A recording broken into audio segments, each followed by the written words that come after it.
Voici Londres. Voici une nouvelle de très grande importance. Voici notre quart d'heure français de l'après-midi. Bienvenue dans cette nouvelle vidéo du vrai du faux. Donc dans la vidéo précédente, nous avons vu qu'Hitler était devenu chancelier et nous allons reprendre là. Le 1er février 1933, comme tout bon chancelier allemand, Hitler parle à la radio au peuple allemand. Et comme tout bon chancelier, il demande à Hindenburg à ce que le Reichstag soit dissous. Hindenburg accepte et les élections législatives sont fixées au 5 mars. Vous l'avez deviné, Hitler ne peut pas gouverner s'il n'a pas la majorité au Reichstag et ces nouvelles élections servent à essayer de prendre le plus de voix possible pour pouvoir diriger comme il l'entend. Parce que le NSDAP a peur que le Parti communiste et le Parti des sociaux-démocrates font un front commun contre les projets du NSDAP. Donc, pendant ce laps de temps, Hitler va gouverner par décret. Les observateurs de l'époque, même la majorité des observateurs de l'époque, disent que Hitler n'est qu'un instrument aux mains des propriétaires terriens, des industriels et des généraux de la Reichswehr. Par contre, la majorité des dirigeants des autres pays d'Europe sont contents et favorables pour Hitler chancelier. Le 2 février, le nouveau gouvernement promulgue une ordonnance qui interdit toute manifestation et Göring interdit toute démonstration du Parti communiste en Prusse. N'oublions pas que Göring est devenu ministre de l'Intérieur de Prusse et il profite de son ministère pour rattacher la police politique. Donc là, pareil, le NSDAP n'a rien inventé, la police politique existait déjà bien avant leur arrivée, mais là, Göring va la prendre sous son aile et va la moderniser. Göring profitera d'avoir la main sur ce ministère pour se faire apporter tous les dossiers constitués par l'administration sur les personnalités des partis politiques, aussi bien adverses que son propre parti politique. Et il apprendra beaucoup de choses. Nous avons des exemples cités, comme Joachim von Ribbentrop, qui a acheté son titre de noblesse à une baronne, qui lui a fait un procès faute d'avoir été payé, mais nous y reviendrons sur un hors-série sur ce personnage. Les dépravations de Ernst Röhm, donc là nous le savons, ce n'est pas une surprise que Ernst Röhm est homosexuel, mais là Göring voit tous les rapports de la police politique. Ensuite, il y a le dossier aussi d'Alfred Rosenberg, qui est un antisémite compulsif et dont la maîtresse est juive. Il y a le dossier sur les fausses déclarations faites par Hitler pour obtenir la nationalité allemande. Il y a le dossier sur Gottfried Feder et qui est en relation avec des prêteurs sur gage juifs. Donc c'est un exemple de tous les dossiers que Göring a sous la main. Donc il va les garder précieusement pour justement les utiliser le moment venu. Il est même dit qu'il les apprend par cœur. Et il va commencer à purger son administration. Sur 32 chefs de la police de Prusse, 22 doivent démissionner, tandis que des centaines de fonctionnaires se sont congédiés sans autre forme de procès. Il y a également le procureur Robert Kempner, dont le dossier établit que sous l'administration précédente, il a fait condamner plusieurs membres des SA et des SS, et même proposé l'arrestation d'Adolf Hitler pour haute trahison. Göring le convoque, lui signifie son licenciement, et hurle « Vous avez de la chance que je ne vous fasse pas jeter en prison. Disparaissez et que je ne vous revoie plus jamais. » Göring remplacera toutes les personnes licenciées par des membres du parti. Par la même occasion, Göring dresse des listes de communistes et de socialistes et autres opposants potentiels qui, dès que l'occasion se présentera, pourront être arrêtés. Le 3 février, Hitler parle aux généraux et il annonce que la Reichswehr restera indépendante des partis et promet le réarmement ainsi qu'une offensive contre les communistes et les pacifistes. Il laisse même entendre aux généraux qu'ils seraient appelés à conquérir des territoires à l'Est et aussi que le service militaire pourra être réactivé. Donc cela, c'est des objectifs certainement que les généraux n'ont pas dû le croire, ils ont dû se dire que, comme tous les chanceliers, il raconte sa sauce, sauf que là, tout ce qu'il dit, il va le faire. Le 4 février, signature par le président Hindenburg du décret de loi sur la protection de la nation allemande, restreignant les libertés de la presse, de parole et de réunion, sous prétexte qu'il diffuse de fausses nouvelles nuisant aux intérêts de l'État ou diffamant les autorités et les fonctionnaires. La campagne électorale étant pour le 5 mars, le gouvernement interdit les meetings et la presse communiste et les réunions des sociaux-démocrates sont troublées. Les juifs de cette époque ne se sentent pas encore menacés. C'est Nelly dira « Les paisibles juifs qui se promènent à cette heure sur la Kurfürstendamm ne semblent aucunement inquiets. Plusieurs même remettant quelques monnaies aux hitlériens qui, à chaque coin de rue, continuent à quêter pour leur fureur, comme s'ils n'étaient point maintenant chanceliers du Reich. » Dans l'hôtel, en dépit de l'abondante clientèle israélite, aucune nervosité ne se remarque. Le 5 février, Hitler, en tant que chancelier, assiste aux funérailles de Mekowski et de Joseph Zoritz. Donc c'est les deux SA qui ont été tués, donc un SA et un policier, comme vu dans la vidéo précédente. Toute la clique du NSDAP, les policiers, etc. sont présents. Le 5 février également, Hindenburg signe un décret qui dessaisit Braun de ses prérogatives au profit de Papen. La dissolution de la région de Prusse est acquise. La région tombe sous la coupe de Göring. Göring dissout les assemblées régionales de Prusse afin de disposer d'un conseil d'État favorable. Mais les députés s'y opposent et pour l'instant, la situation est bloquée. Le 6 février, sur demande de Hitler, Hindenburg donne à von Papen tout pouvoir pour dissoudre la région de Prusse, ouvrant ainsi la voie à de nouvelles élections en Prusse. Le 8 février, le gouvernement décide de privilégier le budget militaire. Le 10 février, au Sportpalast de Berlin, Hitler prend la parole et son meeting est radiodiffusé et également filmé pour passer dans les salles de cinéma. Et c'est le célèbre meeting d'Hitler, que l'on voit assez souvent dans les documentaires, où Hitler demande au peuple allemand de lui donner 4 années avant de juger son action, dont le bilan sera alors soumis à un référendum. Donc là aussi, on pourra dire que beaucoup de gens ont dû se dire qu'il raconte sa sauce comme tous les chanceliers, mais dans ce cas-là, Hitler a raison. 4 ans après, l'Allemagne sera complètement différente de l'Allemagne de 1933. Baisse de chômage, amélioration des conditions de vie du peuple, etc. Mais nous y reviendrons en temps voulu. Du 11 au 23 février se tient à Berlin le salon de l'automobile et le 11, Hitler se rend au salon de l'automobile. Hitler met un point d'honneur à être présent lors de l'ouverture de la plupart des salons. Donc, particularité d'Hitler déjà dite, Hitler aime les belles voitures. Donc, après, je ne rentre pas dans les détails, mais Hitler fait encore beaucoup de meetings à droite à gauche. Le 12 février, à Eisleben, 500 SA agressent des communistes dans une réunion du Secours Rouge, organisation caritative du Parti communiste, et il y a plusieurs morts et de nombreux blessés.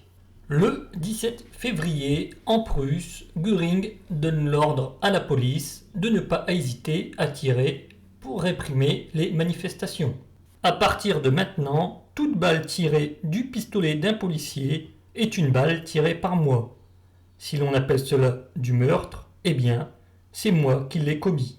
Le 18 février, alors que le salon de l'automobile a encore lieu, Hitler lance le programme autoroutier. Donc là, c'est juste des paroles, cela se fera quelques mois plus tard, mais Hitler lance l'idée aux gros industriels de l'industrie et de l'automobile sur place.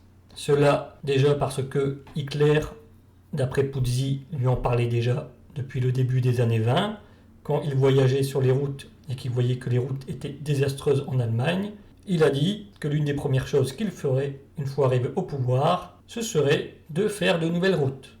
Donc là, le projet d'Hitler est de faire 5 à 6 000 km de routes et également des autoroutes qui passent à travers toute l'Allemagne, du nord au sud, de l'est à l'ouest, enfin bon, vous l'avez compris, dans toutes les directions possibles. Hitler dira « Autrefois, on cherchait souvent à évaluer le niveau de vie d'un peuple d'après le nombre de kilomètres de chemin de fer dont il disposait. Il faudra désormais tenir compte du nombre de kilomètres de routes carrossables. » Comme vous pouvez l'imaginer, ce programme intéresse les gros industriels, mais également le peuple, parce que cela donnera du travail pour le peuple. Le 18 février également, l'Internationale communiste lance un appel à l'unité contre le fascisme. Le 20 février, Göring invite les représentants du monde économique à une rencontre avec Hitler au Reichstag. Il y a 25 invités parmi les plus gros industriels, banquiers, hommes d'affaires d'Allemagne. Hitler leur présente son programme que les gros industriels saluent avec enthousiasme. Il leur dit qu'il y aura l'édification d'un État autoritaire et du démantèlement des syndicats marxistes, quel que soit le résultat du scrutin du 5 mars. Donc là, les gros industriels se disent qu'ils ont misé sur le bon cheval. Et les gros industriels financeront la campagne électorale du NSDAP pour un montant de 3 millions de Reichsmark. Le 22 février, Göring crée en Prusse une force de police auxiliaire de 50 000 hommes de SA et SS, et il y a aussi des casques d'acier parmi eux. Comme vu dans le hors-série sur l'ASA, ils ont un brassard blanc avec écrit dessus auxiliaire de police, et ils sont là pour aider la police dans leur travail. Et comme vu dans la vidéo, ils vont outrepasser cette règle en faisant un peu tout et n'importe quoi. Le 24 février, Göring demande à la police de perquisitionner le siège du Parti communiste de Berlin, où il ne trouve rien de spécial, mais la propagande du NSDAP dira qu'il y avait des tracts qui appelaient à la révolution, et il y avait des plans pour un coup d'État. Si vous vous souvenez bien, dans les vidéos précédentes, nous avons vu que le parti du NSDAP avait également eu la visite des policiers et des documents parlant d'un coup d'État avaient été trouvés. Il semblerait que tous les partis de l'époque font des plans au cas où cela tournerait mal et qui devraient prendre le pouvoir. Le 27 février à 21h, incendie du Reichstag. Le feu a été allumé par un Hollandais, Marinus van der Lubbe, qui est plutôt simple d'esprit et sur lequel on découvre une carte du Parti communiste. Donc cet incendiaire est arrêté sur place et une fois le feu éteint vers 23h, les enquêteurs, comme les témoins du sinistre, révèlent de faits troublants. Les départs de feu ont été si nombreux et si espacés qu'ils pouvaient difficilement avoir été déclenchés par un seul homme. D'autre part, les principaux chefs nazis immédiatement arrivés sur les lieux se sont montrés extraordinairement prompts à dénoncer un attentat communiste. Et Hitler lui-même a parlé d'un signe du ciel. Göring, lui, s'est précipité à l'intérieur de l'édifice en feu, mais il a dû reculer devant l'intensité du brasier. Martin Sommerfeld dira « Entouré d'officiers de pompiers et de police, Göring se tenait au milieu du hall d'entrée enfumé.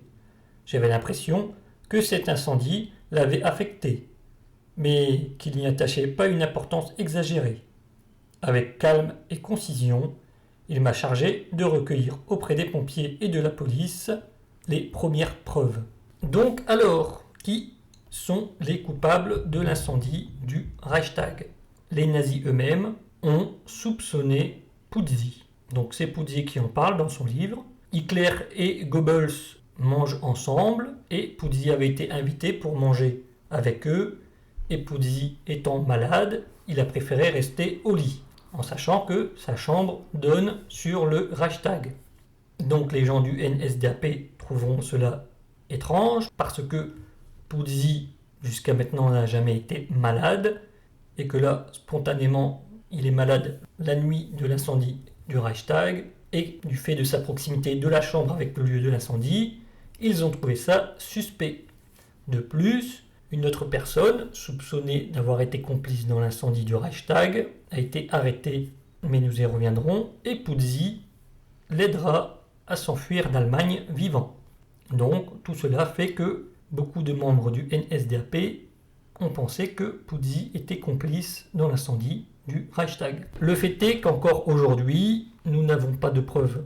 Les historiens estiment que c'est bien ce Marinus von der Lubbe qui a brûlé lui-même le Reichstag.